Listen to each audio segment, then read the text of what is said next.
Assalamualaikum warahmatullahi wabarakatuh. Hello everyone, my name is Apriliani Rasidi. I am a student of Pancasakti Universitas Bekasi in the program English Language Education. I'm semester 2. I am explain about preposition for the final examination, pre-intermediate grammar. Let's go. Di sini saya akan menjelaskan tentang preposition. Nah, apa sih preposition itu? Preposition adalah kata yang dikombinasikan dengan noun atau pronoun, membentuk frasa yang menerangkan verb, noun, dan ataupun adjektif. Nah, preposition adalah salah satu dari 8 atau 8 part of speech dalam bahasa Inggris. Kata ini menunjukkan hubungan antara object of preposition dengan elemen kata lainnya di dalam suatu kalimat. Nah, object of preposition ini dapat berupa noun, pronoun, noun, and noun clause. Nah, aturan penggunaan preposition ini terdapat beberapa aturan penting terkait penggunaannya. Yang pertama, preposition ini tidak bisa diikuti oleh verb. Jika ingin menggunakan verb, harus menggunakan dalam bentuk gerund. Contohnya, he's been banned from driving for 6 months. Atau ketika object of preposition berbentuk integratif, pronoun atau what, who, whom, which, where, etc. Preposition biasanya berada pada awal atau akhir kalimatnya.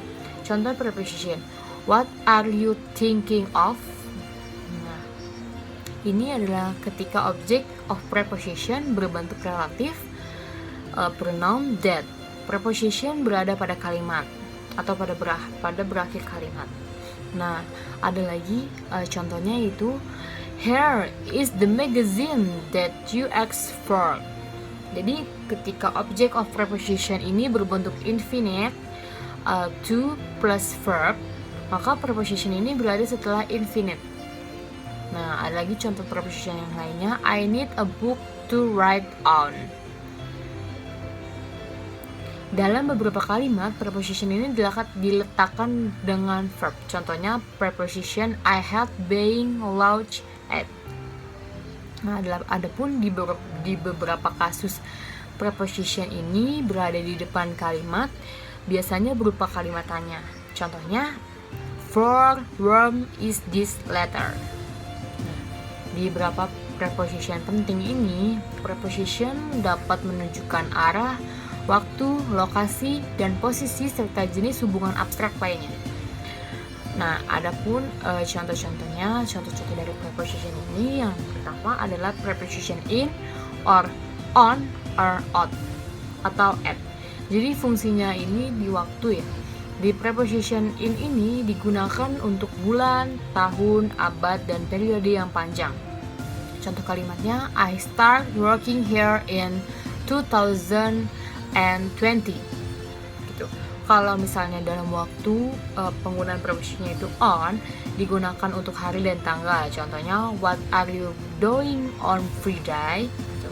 Nah, untuk fungsinya di at, preposition di at ini digunakan untuk waktu yang sangat tepat atau khusus dan lebih spesifik lagi. Contohnya adalah there's a meeting at 2 o'clock this afternoon. Jadi lebih spesifik lagi, preposition dalam fungsinya untuk waktu itu digunakan preposition at.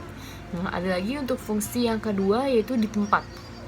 Jadi preposition ini di tempat ini, contohnya untuk preposition in digunakan untuk ruang yang tertutup. Contohnya, they live in a charming old cottage. Nah, untuk preposition yang on itu digunakan untuk permukaan secara horizontal atau vertikal. Contohnya, look at all the books on your decks. Gitu. Jadi yang ketiga, preposition at itu digunakan untuk tempat yang lebih spesifik lagi. Contohnya, I enjoy my 3 years at universities gitu. Nah, ada lagi yang kedua yaitu at, or in, or to, or into. Jadi at untuk posisi yang tetap, sedangkan in untuk posisi yang berubah. Contohnya, She is at home.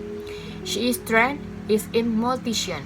Nah, yang kedua untuk preposition ini menunjukkan keadaan yang tetap, sedangkan into menunjukkan perpindahan. Contoh kalimatnya adalah there is only one student in the class.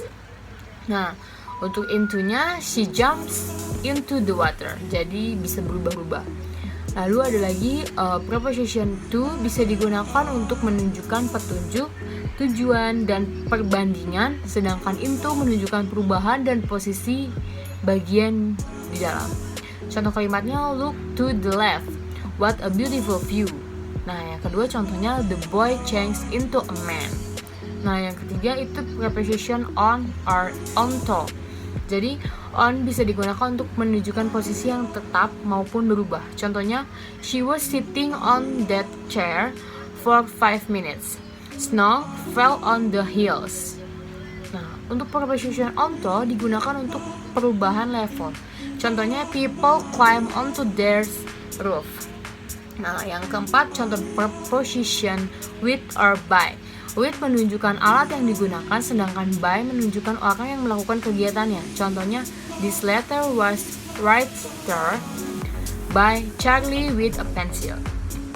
Di contoh preposition yang kelima itu ada preposition since, for, and from. Jadi since biasa digunakan untuk present perfect dan atau past perfect tense dan hanya digunakan untuk menunjukkan waktu.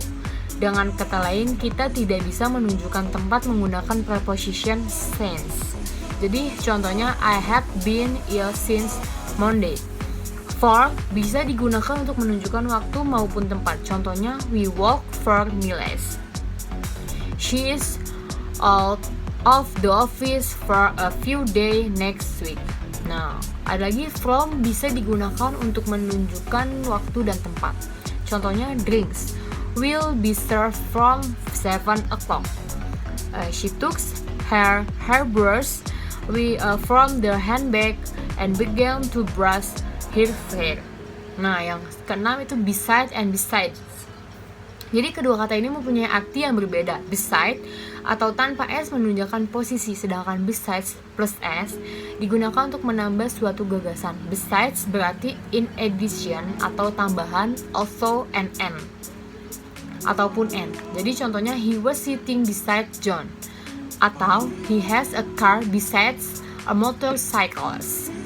Nah, preposition yang ketujuh adalah between or among. Between biasanya digunakan untuk menunjukkan posisi di antara dua orang atau benda. Namun bisa juga digunakan untuk lebih dari satu atau dua orang. Ketika kita mempunyai jumlah yang pasti dan mempunyai hubungan yang dekat dengan mereka. Di sisi lain, among digunakan untuk menunjukkan posisi di antara lebih dari dua orang atau bendanya. Contohnya, we'll have to portion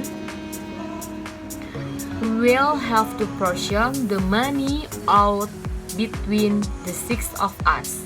Atau I saw a few familiar faces among the crowd.